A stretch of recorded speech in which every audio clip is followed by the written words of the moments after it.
नमस्कार दोस्तों, पेंशन धारकों का एक बार फिर से हम स्वागत करते हैं हमारे इस YouTube चैनल पर। दोस्तों, आज सभी पेंशन धारकों के लिए इस समय की बहुत ही बड़ी खबर निकलकर सामने आ चुकी है। जी हां दोस्तों, आखिरकार आप सभी की पेंशन बढ़ोतरी को लेकर हाल फिलहाल में क्या बड़ा फैसला, क्या बड़ा निर्णय हुआ है, इसके बारे में दोस्तों आज की इस वीडियो के अंदर जानकारी देंगे।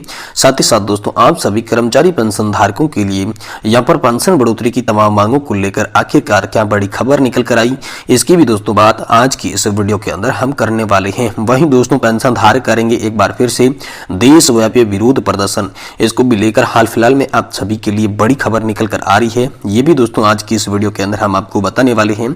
साथ ही दोस्तों, पेंशन बढ़ोतरी के लिए नई लिस्टें जो है वो जारी हो चुकी हैं, जिसके तहत पेंशन आपको वितरण की जाएगी। तो दोस्तों, आखिरकार पेंशन वितरण की नई लिस्टें कौन कौन सी है, इसमें आप सभी के लिए क्या क्या बताया गया है। वहीं दोस्तों, अंतिम और महत्वपूर्ण खबर की बात करेंगे। दोस्तों, पेंशन पर झोंकने लगी है मोदी सरकार, चुनाव का है चमत्कार। जहां दोस्तों, तो आखिरकार पेंशन पर मोदी सरकार का झुकाव क्यों नजर आ रहा है, कैसे नजर आ रहा है, इसके बारे में भी आज की इस वीडियो के अंदर बात करेंगे। वहीं दोस्तों, बहुत ही बड़ी खबर है सेंट्रल बोर्ड ऑफ ट्रस्टीज की मीटिंग को लेकर, जिसमें दोस्तों 68 लाख पेंशन भोगियों के लिए बड़ी जानकारी सेंट्रल बोर्ड ऑफ ट्रस्टीज की मीटिंग को लेकर निकलकर सामने आ चुकी है। ये भी दोस्तों आज की इस वीडियो के अंदर हम आप लोगों को बताने वाले हैं। तो दोस्तों, पेंशन और पेंशन से जुड़ी तमाम बड़ी खबरें हम आज की इस वीडियो के अंदर आप सभी को एक के बाद एक बताने वाली हैं। इसलिए दोस्तों, आप सभी पेंशन धारकों से निवेदन करते हैं कि आज की इस वीडियो को आप लोग लास्ट तक जरूर देखें, जिससे आज की आई तमाम बड़ी खबरों को हम आपको विस्तार से एक के बाद एक सभी जानकारियां यहां पर आप सभी के लिए बता सके। जी हां दोस्तों, यहां पर आप सभी के लिए बहुत ही महत्वपूर्ण खबर आ चुकी है। तो दोस्तों, चलिए एक बार इस वीडियो को शुरू करते हैं और आप सभी को सबसे पहले बताते हैं कि ओपीएस पर हाईकोर्ट का आखिरकार क्या बड़ा फैसला आप सभी को देखने को मिल सकता है। क्या आप सभी को ओपीएस का फायदा देखने को मिल सकता है, इसके बारे में दोस्तों चलिए सबसे पहले हम बात कर लेते हैं। दोस्तों, हाल फिलहाल में दोस्तों इलाहाबाद हाईकोर्ट ने विज्ञापन संख्या 1/2002 के तहत नई पेंशन योजना लागू होने के बाद नियुक्त सहायक अध्यापकों की याचिका पुरानी पेंशन योजना पर लाभ देने की आदेश जारी कर दिए हैं। कोर्ट ने फैसला दिया कि नई पेंशन योजना लागू होने से पहले विज्ञापन से चुने गए सहायक शिक्षकों को पुरानी पेंशन योजना मिलेगी। साथ ही कोर्ट ने सरकार पर दबाव बनाने से इनकार कर दिया। सहायक शिक्षक नई पेंशन योजना लागू होने के बाद नियुक्त किए गए थे, इसलिए वे नई स्कीम के आते हैं। और नंदलाल यादव सहित कई याचिकाओं पर न्यायमूर्ति विकास ने ये आदेश आप सभी के लिए जारी किया गया है, जिसमें कहा गया था कि 1 अप्रैल 2005 के बाद सभी सहायक अध्यापकों को नियुक्त किया गया था, इसलिए वे पुरानी पेंशन व्यवस्था का लाभ नहीं ले सकते। लेकिन वे नए कार्यक्रम में शामिल हुए हैं, इसलिए याचिकाओं में चुनौती दी गई। तो दोस्तों, याचिकाकर्ता आलोक कुमार यादव ने कहा कि याचिकाकर्ता के अलावा चयनित और नियुक्त सभी शिक्षकों को पुरानी पेंशन योजना का लाभ मिल रहा है, लेकिन याचिकाकर्ता को यहाँ पर नहीं मिल रहा है, उनके साथ भेदभाव हो रहा है। याचिकाओं में विभाग को गलत सीट ज्वाइन करवाया है, इसलिए अन्य चयनित सहायक शिक्षकों को नियुक्ति पुरानी पेंशन योजना से नहीं, नई पेंशन योजना लागू होने से पहले की गई थी।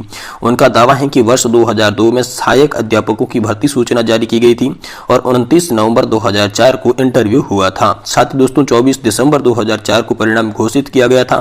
घोषित परिणाम के आधार पर अधिकांश शिक्षकों को नियुक्ति पत्र देकर नौकरी मिली थी और साथ ही में कॉलेज मैनेजमेंट से याचिकाओं को स्वीकार करने से इनकार कर दिया था। इसलिए दोस्तों, ज्वाइनिंग में जो है यहाँ पर देरी हुई है। उन्होंने पुरानी पेंशन योजना का लाभ देने के लिए जो इनकार किया था, क्योंकि वे नई पेंशन योजना से आच्छादित थे और कोर्ट ने दोस्तों इस मामले में यहाँ पर जो है गलत ठहरा दिया है और उन्हें पुरानी पेंशन योजना का लाभ देने के लिए यहाँ पर कह दिया जा चुका है। वही दोस्तों, आप सभी के लिए एक बड़ा फैसला जो है वो इलाहाबाद हाईकोर्ट से निकलकर हाल फिलहाल में आया था। वही दोस्तों, आप सभी को बता दें कि नेताओं की पेंशन पर लगातार यहाँ पर सवाल उठाए जा रहे हैं। जी हाँ दोस्तों, कर्मचारियों की 60 साल के बाद भी पेंशन नहीं और इनको 5 साल में पेंशन, हाल फिलहाल में इसको लेकर बड़ी खबर सामने आ रही है। जी हाँ दोस्तों, यहाँ पर सरदार सिंह जो है राजनेताओं की पेंशन के खिलाफ सुप्रीम कोर्ट में याचिका दायर कर दी है। जी हाँ दोस्तों, यहाँ पर सुप्रीम कोर्ट में दायर हुई याचिका के बाद आप सभी के लिए बड़ी खबर निकलकर सामने आ चुकी है। जी हाँ दोस्तों, यहाँ पर मुख्य न्यायाधीश ने सुनवाई करते हुए कहा कि यहाँ पर जो नेता हैं, कर्मचारी हैं, उनके साथ अलग अलग यहाँ पर व्यवहार हो रहा है। एक देश में दो विधान नहीं चलाई जा सकती। या तो आप कर्मचारियों को पुरानी पेंशन योजना दीजिए या फिर इन नेताओं को भी एनपीएस से आच्छादित कीजिए। ये दोस्तों कोर्ट का बड़ा फैसला सभी के लिए सामने आया है, जिसमें कहा गया कि 40-50 साल नौकरी करने के बाद भी कर्मचारियों को पेंशन नहीं दी जाती, लेकिन 5 साल या फिर एक दिन का नेता कोई विधायक या फिर सांसद बन जाता है तो उन्हें आजीवन पेंशन दी जाती है। ये पेंशन की नीति गलत है।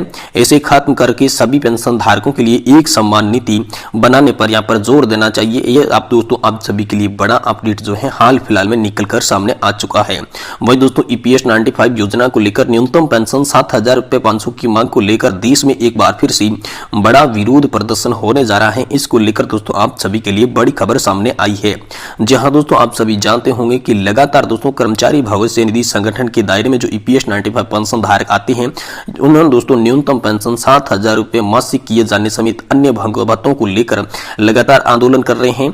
ऐसे में दोस्तों EPS 95 राष्ट्रीय संघर्ष समिति ने यहां पर एक बड़ा बयान जारी किया है, जिनमें उन्हें अपनी मांगों को लेकर दिल्ली में भी प्रदर्शन किया था, जिसमें दोस्तों मुख्य मांग थी 7,500 प्लस DA की पेंशन। और यहां पर देश भर से 50,000 से भी ज्यादा जो है वो पेंशन भोगी यहां पर शामिल हुए थे। दोस्तों पेंशन भोगियों को महंगाई भत्ते के साथ साथ मूल 7,500 रुपए की मासिक पेंशन और पेंशन भोगी की पति और पत्नी को मुफ्त में स्वास्थ्य सेवाएं मिले।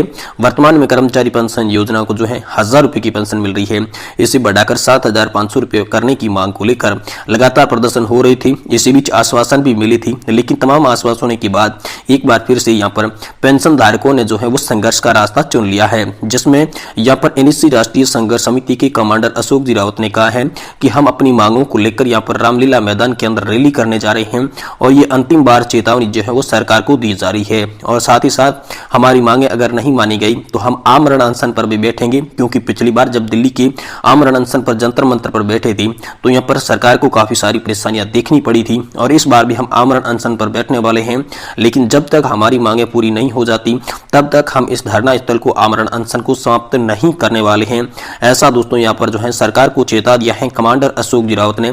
ऐसी चेतावनी यहाँ पर जारी कर दी जा चुकी है। वहीं दोस्तों पेंशन धारकों के लिए यहाँ पर एक बहुत ही बड़ी खबर है, जो कि उनकी जो है वर्ष के ईयर थे, यहाँ पर जो है उन्होंने कितने साल तक का कार्य किया और अंतिम सैलरी उनकी कितनी थी, तो दोस्तों उसके बाद जो है पेंशन कितनी मिलेगी, पहले उन्हें कितनी पेंशन मिल रही थी और हायर पेंशन के बाद कितनी पेंशन मिल रही थी। तो दोस्तों ये कैलकुलेशन वाली आप सभी के लिए एक टेबल जारी कर दी जा चुकी है, जिसमें सबसे पहले हम बात करें तो अगर किसी भी कर्मचारी की यहाँ पर 50,000 रुपए की सैलरी थी और उन्होंने 33 साल तक का कंट्रीब्यूशन दिया था, तो दोस्तों आप सभी को पहले पेंशन मिल रही थी 5,000 रुपए की। लेकिन दोस्तों हायर पेंशन का ऑप्शन चुनने के बाद आप सभी एक्चुअल बेसिक सैलरी के आधार पर जो है यहाँ पर योगदान कर सकते हैं और इनके बाद आप सभी की पेंशन जो है 25,000 रुपए तक हो जाती है।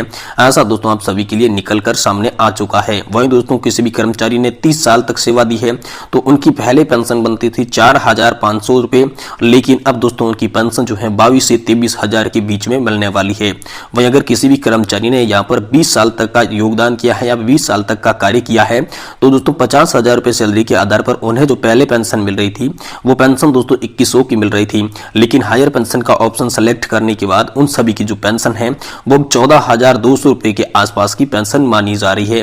वहीं दोस्तों जिनकी सैलरी ज्यादा है तो उन्हें पेंशन ज्यादा मिलेगी, लेकिन जिनकी सैलरी कम है तो उन्हें पेंशन कम मिलेगी। ये दोस्तों हाल फिलहाल में आप सभी की नई टेबल के आधारित जो सूचना आई है वो दोस्तों हम आपने दी है। वहीं दोस्तों एक बड़ी खबर है, पेंशन के लिए पात्रता में 10 साल घटाए गए हैं और 50 साल की उम्र से ही आप सभी को पेंशन मिलना शुरू हो जाएगी। तो ये कहां पर की गई है, इसके लिए चलिए आपको बताते हैं। देखिए दोस्तों नए साल की शुरुआत के साथ ही झारखंड राज्य में सरकार ने 60 की बजाय अब 50 वर्ष कर दी है पेंशन की आयु। जहां दोस्तों झारखंड राज्य में पेंशन पाने के लिए आयु सीमा को 10 वर्ष कम कर दिया गया है। वर्तमान में झारखंड राज्य सरकार द्वारा 5 श्रेणी में पेंशन की सुविधा दे रहा है और साल 2022-23 के दौरान राज्य सरकार ने पेंशन पर 2400